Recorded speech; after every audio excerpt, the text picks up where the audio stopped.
Hey there, everybody. I have a cool story for you. It's not the holidays. I like to sleep in this shirt.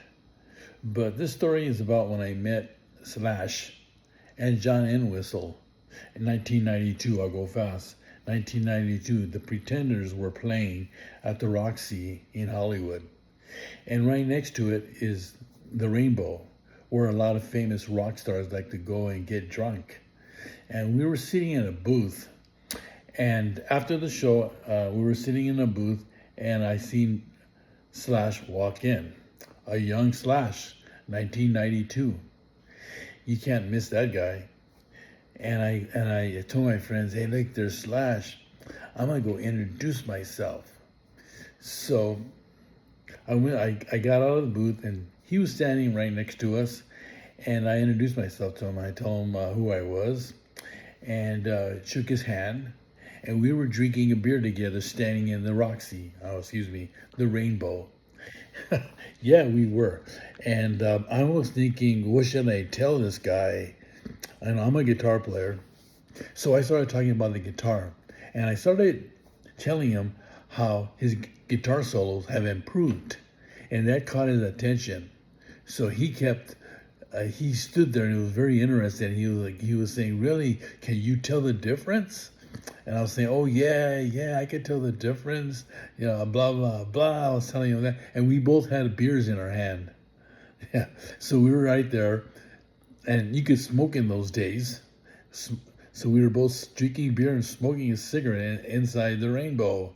And I'm just like, okay, cool, man. I shook his hand. Actually, I got his autograph. So he sat down in a booth right next to us. And he was there with John Entwistle.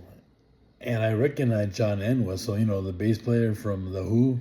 So I got up and I told my friends, I'm going to go over there and get John Entwistle's autographed as well. So I introduced myself to John, and he gave me his autograph. Very nice man. I sat down, and I always believe that you should just leave celebrities alone. They probably get bothered enough. So I just left them alone, I didn't want to keep on talking. So then a groupie came in, a groupie girl. She looked like she wasn't old enough to even be in there.